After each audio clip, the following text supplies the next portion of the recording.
A maintenance position on the main South Line between Macarthur and Melbourne between Friday 5th and Monday 8th of December meant a number of trains which would ordinarily operate via Goulburn were diverted via Orange and Bathurst instead. This extends to the eponymous Orange train, which we'll see in a minute. The name Bornor, alternatively said Borona, I'm not actually sure which is correct, is an Indigenous Australian word. A Bora is an initiation ceremony among Indigenous Australian peoples, with the Nora referring to a large overhanging rock near where the ceremonies are held.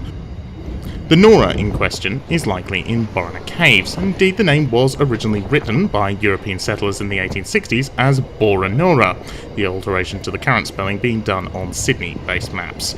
Possibly not quite right, but we're stuck with it.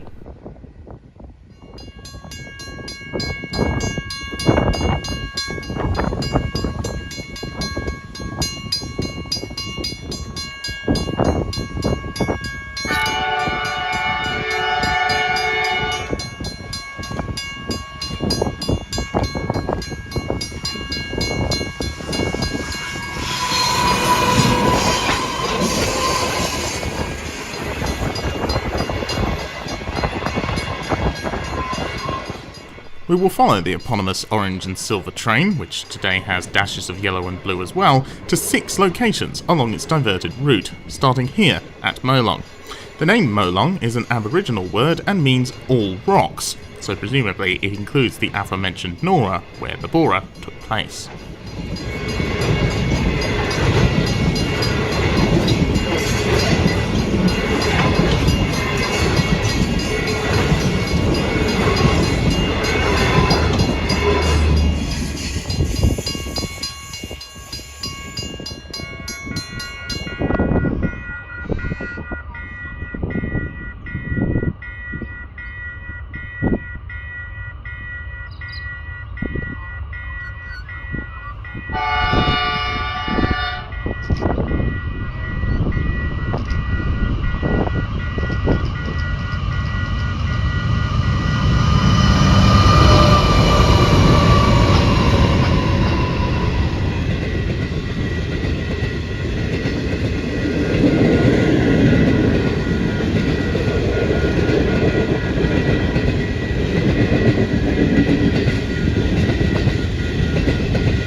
The Great Southern is perhaps the newest train I've ever covered on the TheBritFromOz. Its first service from Adelaide to Brisbane via Melbourne running on 6th of December 2019, exactly 6 years prior to this film's recording.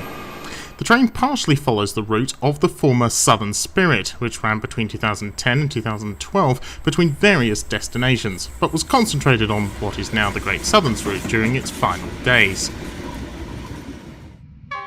The Great Southern operates in a similar fashion to Journey Beyond's other trains, the Indian Pacific and the GAN, and indeed its green predecessor, a weekly multi-night rail cruise over an epic scale with various off-train excursions by day. Canberra, New South Wales' North Coast, the Hunter Valley and the 12 Apostles are 4 of these.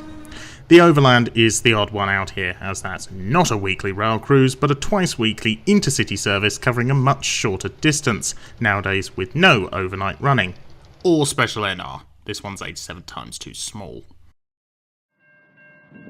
The Great Southern utilises a set of carriages from the GAN, which would otherwise be sitting out of use in Adelaide during the summer, hauled by 2 NR-class locomotives from Pacific National. NR30 and NR31 are specially painted in the train's orange livery, although other locomotives, usually in Pacific National colours, can be substituted when needed, as on 6th of December 25.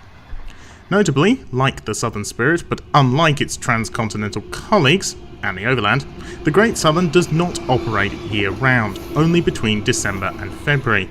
Then again, the GAN doesn't operate over summer usually, which is why the Great Southern can, but let's not get bogged down. Now, whilst the usual route is via Melbourne, Goulburn, Sydney, no stopping, and the North Coast, this can be changed, along with the off-train excursions, when maintenance closures require it to be. A common diversion takes the train via Forbes, Parkes, Polona, for some reason, Dubbo and Gulgong to get around Main South or Main North closures. 6th of December 2025, however, marked the first time in its 6-year history that the Great Southern had run via Bathurst. Quite an occasion if you're a Great Westerner like me, so let's get back to it.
Having run empty from Parkes, and knowing it will probably take some time to get everyone on board at Bathurst, the Great Southern comes to a stand here to allow WT28XPT to use the platform first. Talking of which...